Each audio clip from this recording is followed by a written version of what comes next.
তোমরা যারা ক্যালকাটা ইউনিভার্সিটির আন্ডারে সেমিস্টার 4-এর ছাত্রছাত্রী আছো এবং তোমাদের শিক্ষাবিজ্ঞান সাবজেক্টটা এমডিসি কোর্স অর্থাৎ পাস কোর্সে আছে, তোমাদের জন্য আজকের ক্লাসটা খুবই গুরুত্বপূর্ণ। আজকের ক্লাসে তোমাদের সিসি 5 পেপারের লাস্ট মিনিট সাজেশন নিয়ে আলোচনা করব। তোমরা যে সিলেবাসের ওপরে সিসি 5 পেপার পরীক্ষা দিতে চলেছো অর্থাৎ হিস্ট্রি অফ এডুকেশান, এই সিলেবাসের ওপরে অনার্সের ছাত্রছাত্রীরা ডিএসসিসি 6 পেপারে অলরেডি পরীক্ষা দিয়েছে। তোমাদের জন্য কোনগুলো মোস্ট ইম্পর্টেন্ট সেগুলো আজকে আলোচনা করব এবং প্রতিটা ইউনিট থেকে একদম সবথেকে মোস্ট ইম্পর্টেন্ট প্রশ্নগুলো তোমাদের বলে দেব। তাহলে ইউনিট অনুযায়ী আমি আলোচনা করা শুরু করছি, ভালো করে শুনবে এবং আশা করি এই সাজেশন তোমরা ফলো করলে তোমরা সিসি 4 পেপার যেভাবে 100% বেশি কমন পেয়েছো, এখানেও ঠিক একইভাবে অর্থাৎ যতটা তোমাদের লিখতে হয় তার থেকেও বেশি তোমরা কমন পেয়ে যাবে। দেখো 10 নম্বরের প্রশ্ন ইউনিট 1 থেকে প্রথমে শুনবে। একদম মোস্ট ইম্পর্টেন্ট প্রশ্ন, বৌদ্ধ শিক্ষা ব্যবস্থার বৈশিষ্ট্যগুলি আলোচনা করো। একদম মোস্ট ইম্পর্টেন্ট। দ্বিতীয় প্রশ্ন ইউনিট 1 থেকে 10 নম্বরের ইসলামিক শিক্ষা ব্যবস্থার বৈশিষ্ট্য আলোচনা করো। বুঝতে পারলে? দুটো প্রশ্ন এখান থেকে মোস্ট ইম্পর্টেন্ট তোমাদের বলে দিলাম। আরেকটা প্রশ্ন তোমরা এখান থেকে দেখে যেতে পারো 10 নম্বরের জন্য, সেটা হচ্ছে ব্রাহ্মণ্য শিক্ষা ব্যবস্থার বৈশিষ্ট্য। তাহলে 3টে শিক্ষা ব্যবস্থার বৈশিষ্ট্য তোমরা দেখে যাও, এখান থেকে 10 নম্বরের একটা কমন পাবে, এটুকু নিশ্চিত। বৌদ্ধ শিক্ষা ব্যবস্থা, ইসলামিক শিক্ষা ব্যবস্থা এবং ব্রাহ্মণ্য শিক্ষা ব্যবস্থার বৈশিষ্ট্য, এই 3টে শিক্ষা ব্যবস্থার বৈশিষ্ট্য তোমাদের মানে প্রথম ইউনিট থেকে দেখে যেতে হবে। এবং আরেকটা মজার ব্যাপার এখানে, যে এখানে যদি একটা তোমাদের 10 নম্বরে এসে যায়, বৌদ্ধ, ইসলামিক বা ব্রাহ্মণ্য একটা 10 নম্বরের আসে, বাকি দুটো আবার 5 নম্বরের জন্য তোমাদের গুরুত্বপূর্ণ হয়ে যাচ্ছে। ঠিক আছে? এবং অনার্সের এখানে যেটা এসেছিল বৌদ্ধ ও ব্রাহ্মণ্য শিক্ষা ব্যবস্থার তুলনামূলক আলোচনা, এটা তোমরা 5 নম্বরের জন্য করবে। ঠিক আছে? আশা করি বুঝতে পারছো, কোনো বিষয়টা গুলাবে না। অর্থাৎ 3টে তোমাদের আমি এখানে 10 নম্বরের বলে দিয়েছি। এবার 5 নম্বরের ইউনিট 1 থেকে ভালো করে শোনো। প্রথমেই ইউনিট 1 থেকে 5 নম্বরের যেটা বললাম যে ব্রাহ্মণ্য ও বৌদ্ধ শিক্ষা ব্যবস্থার মধ্যে তুলনামূলক আলোচনা করো, এটা 5 নম্বরের জন্য রেডি করছো। 5 নম্বরের জন্য তারপরে রেডি করছো গুরুকুল বলতে কি বোঝো, গুরুকুলের শিক্ষক ছাত্রের সম্পর্ক কেমন ছিল, এটা করছো।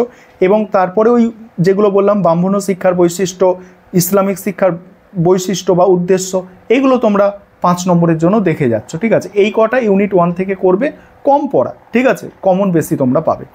এবার 2 নম্বর ইউনিটটা একটু ভালো করে শোনো। 2 নম্বর ইউনিট থেকে প্রথমেই মোস্ট ইম্পর্টেন্ট প্রশ্ন যেটা তোমাদের আমি বলবো, শ্রীরামপুর ত্রয়ী কাদের বলা হয়, শিক্ষাক্ষেত্রে তাদের অবদান আলোচনা করো। শ্রীরামপুর ত্রয়ী, এটা হচ্ছে প্রথম মোস্ট ইম্পর্টেন্ট প্রশ্ন। এবং দ্বিতীয় মোস্ট ইম্পর্টেন্ট প্রশ্ন এখানে প্রাচ্য পাশ্চাত্যর শিক্ষা দ্বন্দ্ব সম্পর্কিত আলোচনা।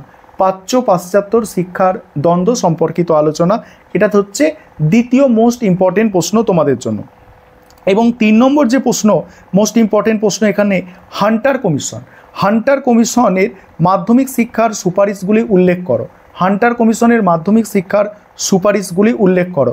আরেকটা প্রশ্ন এখানে দেখে যেতে পারো, সেটা হচ্ছে স্যাডলার কমিশন কেন গঠিত হয়েছিল এবং বিশ্ববিদ্যালয় শিক্ষা কমিশনের সুপারিশগুলির তাৎপর্য আলোচনা করো। এই প্রশ্নটা দেখে যেতে পারো। এখানে অনার্সে যেটা এই ছিল একটু বলে দিই, অনার্সের ছাত্রছাত্রীদের এসেছে উডের ডেসপ্যাচের প্রধান সুপারিশ আলোচনা করো। আর এটিকে কি ভারতীয় শিক্ষার ম্যাগনা কার্টা বলা হয়, এটা অনার্সের ছাত্রছাত্রীদের এসেছে। এটা তোমরা 5 নম্বরের জন্য করবে। আশা করি এখানটা বুঝতে পারলে। এবার ইউনিট 2 থেকে আরও 5 নম্বরের যে প্রশ্নগুলো তোমাদের দেখতে হবে। প্রথম প্রশ্ন 5 নম্বরের, যে মাধ্যমিক শিক্ষা সম্পর্কে লর্ড কার্জনের সুপারিশ, এটা 5 নম্বরের জন্য করবে ইউনিট 2 থেকে। দ্বিতীয় প্রশ্ন 5 নম্বরের জন্য, দেশজ শিক্ষা সম্পর্কে অ্যাডামসের রিপোর্টের গুরুত্ব, এটা 5 নম্বরের করবে। 1813 সনদ আইনের ঐতিহাসিক তাৎপর্য, এটা 5 নম্বরের জন্য করো। আর অ্যাডামসের তৃতীয় রিপোর্টের সুপারিশ 5 নম্বরের জন্য করো। ঠিক আছে? এই যে চ্যাপ্টারটা আসলে একটু বেশি বড়। ঠিক আছে? এখানে 5 নম্বরের একটু বেশি করতে হবে। আরেকটা 5 নম্বরের করতে পারো যে প্রাথমিক শিক্ষা বিষয়ে লর্ড কার্জনের শিক্ষানীতির 5টি সুপারিশ, এটা 5 নম্বরের করো। আর ভারতে পাশ্চাত্য শিক্ষার প্রবর্তনের পক্ষে মেকলে যে যুক্তি দিয়েছেন সেগুলি লেখো, এটাও 5 নম্বরে তোমরা দেখে যেতে পারো।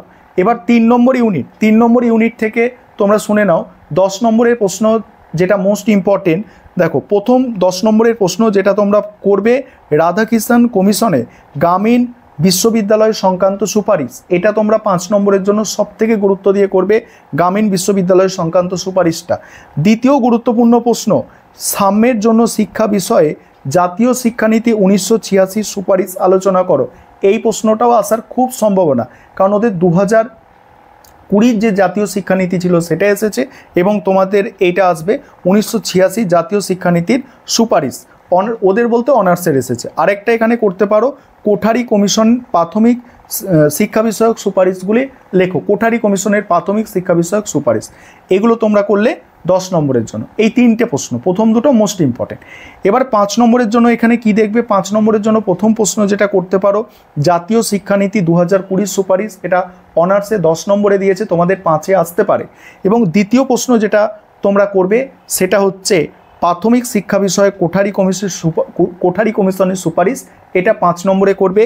পরের প্রশ্ন করবে যে কোঠারি কমিশন অনুযায়ী মাধ্যমিক স্তরের পাঠ্যক্রম লেখো, এটা 5 নম্বরের। তারপরে 5 নম্বরের করবে গ্রামীণ বিশ্ববিদ্যালয় সংক্রান্ত রাধাকৃষ্ণন, এটা এসে গিয়েছে ওই জাতীয় শিক্ষানীতি 2020। এই কটা করো, এবং 10 নম্বরের যেগুলো বললাম ওখান থেকেও 5 নম্বরে চলে আসতে পারে। এই হচ্ছে তোমাদের টোটাল সাজেশান। এই প্রশ্নগুলো তোমরা করে যাও, আশা করি তোমরা উপকৃত হবে। বিশেষ করে 10 নম্বরের যে কটা বলে দিয়েছি তোমাদের, তোমরা একদম মিলিয়ে নিও, সেগুলো আসবে। তবে আমি কিন্তু কোয়েশ্চেন পেপার দেখে তোমাদের সাজেশান দিচ্ছি না যে ক্যালকাটা ইউনিভার্সিটি থেকে আমি কোয়েশ্চেন পেপার পেয়ে গেছি বা কোনো যোগাযোগ আছে, তেমন নয়। আমি অনেক বছর ধরে পড়াচ্ছি, তার অভিজ্ঞতার ভিত্তিতে এই সাজেশানটা দিয়ে আশা করি তোমাদের উপকার হবে। এগুলো ভালো করে তোমরা